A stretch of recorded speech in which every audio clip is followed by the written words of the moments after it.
também o bom e velho problema da capacidade institucional, né? Se o judiciário é a instância mais adequada para, por vezes, formular juízos de valor em relação a uma escolha regulatória, uma escolha de estratégia de ação da administração. Há um caso, me lembro bem, eu não funcionei nesta demanda, mas era uma demanda muito significativa aqui na Prefeitura do Rio, que envolvia, era uma ação civil pública voltada a, naquele momento no tempo, não sei se isso ainda continua assim, mas naquele momento no tempo, a estratégia em relação às pessoas que tinham patologias psiquiátricas era de não internação. Né? Isso não era particularidade da Prefeitura do Rio, isso foi um movimento do Brasil inteiro, né? Várias instituições dessas de internação foram fechadas, etc. E a Prefeitura do Rio, nesta mesma inspiração, fez isto. Né? E também em relação a drogadictos, a Prefeitura entendia que a internação era a última ratio. Olha, vamos promover tratamento ambulatorial na medida do possível. E aí veio uma ação civil pública dizendo, não, tem que internar. Né? E a ação civil pública, ela não só dizia que a escolha estratégica genérica, né, olha, não internação como default, era errada, a inicial chegava ao detalhe de desenhar o uniforme dos internos. Né? Então, tudo que teria que ser feito, né? Que tipo de instalação, que tipo de equipamento, que tipo de atividade, e inclusive o uniforme dos internos. Né? Doutor controlador entendeu que ele sabia melhor qual deveria ser o uniforme dos internos. Né? E aí a gente tem um problema de capacidade institucional, porque caminhamos para uma lógica de um judiciário que atue substitutivamente, o que, a meu sentir, é um equívoco. Eu tenho vasta produção intelectual refutando essa ideia. Né? E vejam que estes riscos do direito tentar capturar as políticas públicas, apontei na regulação e no controle judicial, mas eles podem se combinar. E isso já tem acontecido em alguma maneira. Eu vou dar conta de duas manifestações dessa ideia equívoca do direito que pode resultar numa certa captura das políticas públicas. Uma primeira ideia, uma primeira manifestação, melhor dizendo, é o prestígio que se tem conferido a uma ideia de princípio da precaução em sentido forte.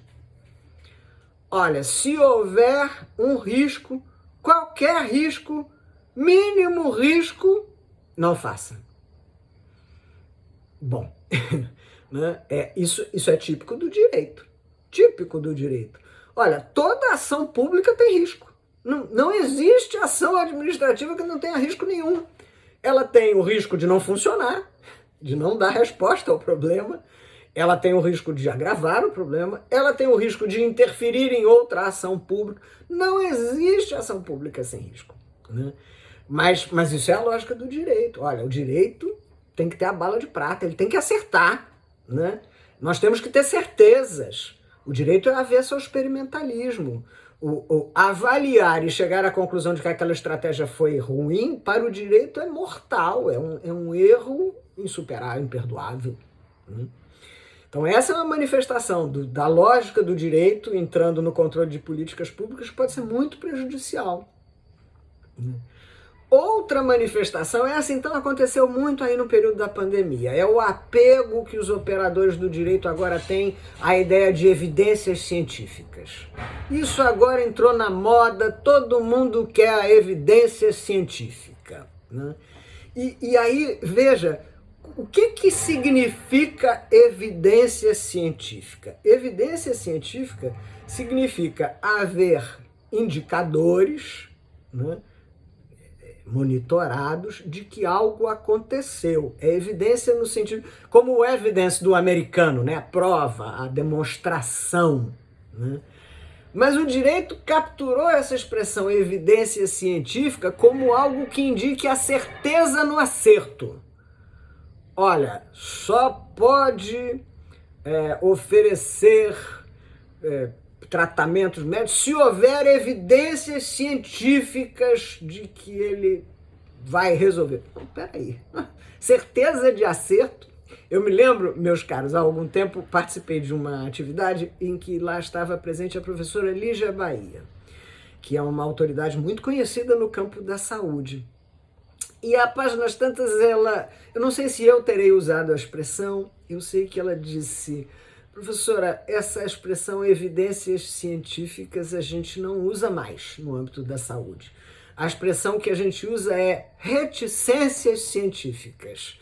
E eu disse: professora, uma expressão dessa mata um advogado de perplexidade. Como assim reticências? O sistema jurídico tem pretensão de completude. Como é que nós vamos viver no universo das reticências? Isso para o advogado é uma loucura. Né? Mas a vida é assim. E o nosso período recente demonstrou isto.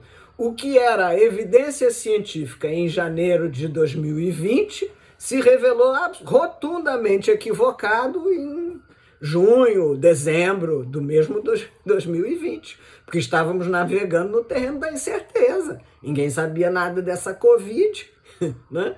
E fomos experimentando, né? As estratégias, as medidas e tal. Mas o direito ainda se apega a essas ideias de certeza, de estabilidade, de permanência. O uso do cachimbo faz a boca torta, né?